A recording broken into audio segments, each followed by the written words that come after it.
se moramo najprej vprašati, zakaj se danes sploh pogovarjamo o tem, da bo gospod Janez Janša mandatar. In tu je treba še enkrat poudariti dvoličnost in pravzaprav ta dvoličnost strank, ki so še pred poldrugim letom recimo zagotavljali, da nikakor ne morejo sodelovati s stranko, kakšna je SDS, danes pa seveda veselo vstopajo v koalicijo z SDS-om in tu sta seveda SMC in Desus tista, ki sta glavna krivca za to, da ne gremo na predčasne volitve, ampak da se pogovarjamo o tej vladi. Zdaj, kar se tiče same koalicijske pogodbe, mi v Levici ocenjujemo tako na prvi pogled, da gre za stopnjevanje zgrešenih politik, ki jih skušamo z našim programom spreminjati, tako da iz tega vidika seveda bo ta koalicija škodljiva.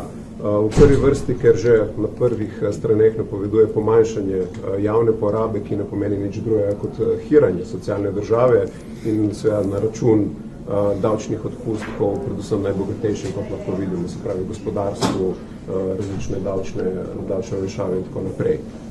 Ob temu lahko seveda dodamo še jasne namene po privatizaciji zdravstva, povečanje represije v državi, ne nazadnje nekakšno nestrpnost do vseh razlik, če naj tako rečem.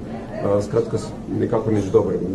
Gospod Janša se bo tu zavihtel ponovno na oblast z starimi politikami, ki smo jih pri njem že videli. Vse to bo lahko tudi potencijalna nevarnost za svobodo medijev, za svobodo različnih civilno-družbenih gibanj. In iz tega vidika to se predvsem ocenjujemo, da bo ta koalicija škodljiva tako za socialno državo, za zdravstvo in